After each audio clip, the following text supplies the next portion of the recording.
Асинхрон хичээл 3.6 сонин нийтлэлийн эхийн дэлгэрүүлэх хувиргал. За энэхүү хичээлээр сонин нийтлэлийн эхийг төрөл бүрээр хувиргаж санааг дэлгэрүүлэх аргыг үзнэ.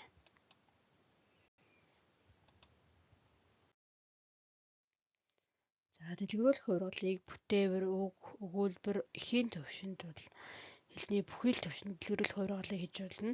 За тэгвэл эхийг хувиргана одоо дэлгэрүүлнэ гэдэг маань юу гэж байна вэ гэхээр үг, өгүүлбэр, цогцлбор үрийн утга санааг тодтогч өргөжүүлэн ярьж чийг бол эхийн дэлгэрүүлэх хувиргал гэдэг. За сонин нийтлэлийн эхэд дэлгэрүүлэх хувиргалыг яаж хийх вэ гэхээр баримт мэдээллээр дэлгэрүүлж болно. Тайлбар тодруулга оруулж болно. Сэдвтэй холбоотой эсрэг санаагаар дэлгэрүүлж болно.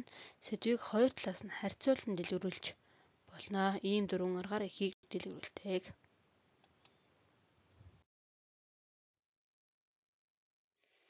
За энэ дэлгэрүүлэх хувиргалыг хэрхэн хийснийг харъя.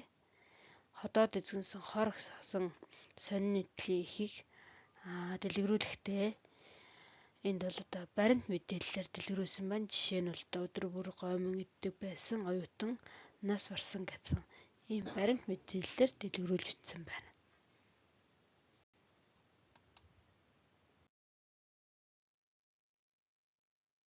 За харин энэхүү хоёр эхийг харьцуулан ажиглах юм бол эхний эхийг дараагийн эхтэр дэлгэрүүлэхдээ тайлбар тодруулга оруулах аргаар эхийг дэлгэрүүлэх хувиргал хийсэн байна.